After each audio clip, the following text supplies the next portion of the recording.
Chapa Dimba, which took place in Nanyuki this weekend, and our very own Michael Kenyi followed the proceedings and filed the following report. The boys' final was a battle of wits between two very good teams. Clinton Shitera gave Thika's Jaisa the lead after 10 minutes of play.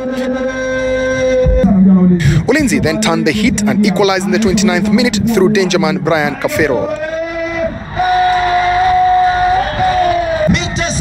3 minutes later, they thought they had the lead, but the goal was ruled out for offside.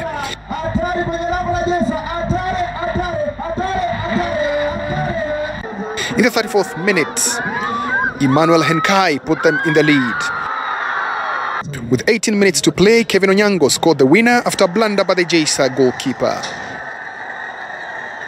Nisema nitawafurahisha leo, nina imani kuwa sijawaangusha sababu kila kitu kulingana na mipango yetu.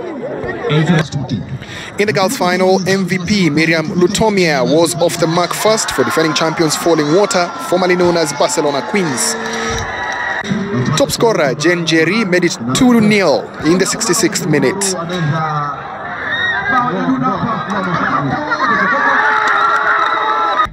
She then sealed the win with a third goal 8 minutes later. The Muru Starlets hit the woodwork twice and got a consolation goal from Joy Kanja's penalty.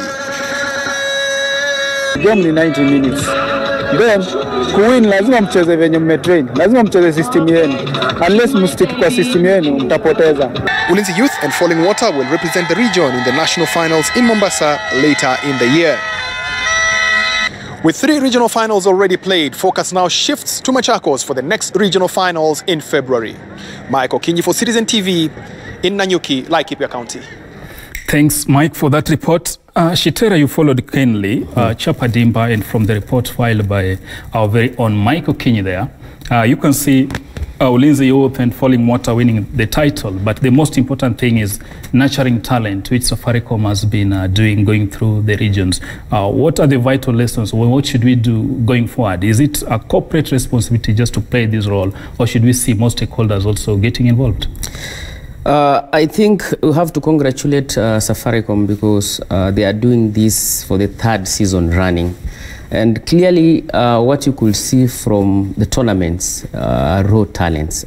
We have scouts from La Liga, from Spain, who are doing the job. But again, really, it cannot be done by one person. Safaricom have really tried. I followed the proceedings at the stadium, and clearly a notable thing that came out of the championship yesterday is that really the government really needs to step up its energies in as far as such things are concerned. Look at the playing surface that was used. Some teams really lost out because of the playing surface. There is a team called a team from Kirinyaga lost out just because of the surface. A ball bounces from a place where the player really targeted and went the opposite direction. So this is a wake-up call. As I've been saying consistently, the government really needs to give us at least 1 stadium, leave alone the 5. But is it just a question of national government? Because look at what the county government has done in Mombasa, and you were there to cover the edition. The Bomu Stadium. So. Yeah, it's an example that governors really need to emulate. Because look, Governor Joho has really put up a structure, very beautiful structure for the youth that is really serving young people in Mombasa at Bomu Stadium. Governor Paranya has done a brilliant job at Kakamega Buhungu Stadium.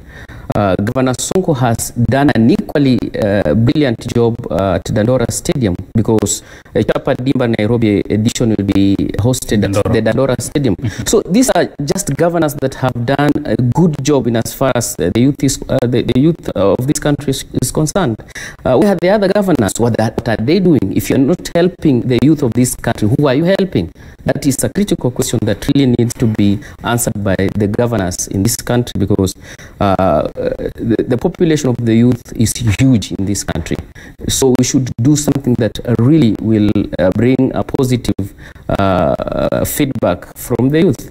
But James, again, talking of structures, we've seen some raw talents. There's Shitera puts it that needs to be polished. Probably this could be the next Wanyamas or Michael Olungas. But again, I didn't see most of our KPL clubs were not there, maybe, to monitor and tap into this. What does this foretell, maybe, the future of our football? Are the clubs really playing a vibrant role in nurturing and bringing forth some future talents? You know, that's not where the problem is, because every time we talk about nurturing talent, we need these managers need to go to such kind of competition to identify teams, not just going straight to the main team, but going to the under 20, under 19s and all that, because the clubs right now have those under 17, under 18 and all that. So if you have structures, even the clubs themselves will have easy way of promoting players, not just buying, because if you buy a player, they don't have that. Let me give you an example of Chelsea with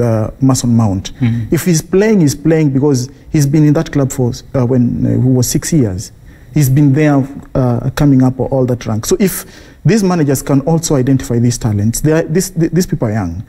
They bring them to the academies. They come together. They know the mentality that the club has. They understand, and then when they come up to the senior squad, they know they're playing for this club. So it's easier for these managers to just go identify talents, bring them on board, put them on their clubs, mold them, put them onto the first team. They can even sell them, get money. So if we still have that mentality, like we'll always buy players. You'll always buy players, like right now, KPL, the teams are not having money, and yet they're buying players. Where are they getting that money? And then some players are still boycotting. So these are the things that we need to look at. And then these talents, yes, we've identified them. Like we've been having so many Safaricom Chapa Dimbas. Mm-hmm. Are we doing follow-ups to see these are the kids? How they progress? Yes, these are the kids that have progressed.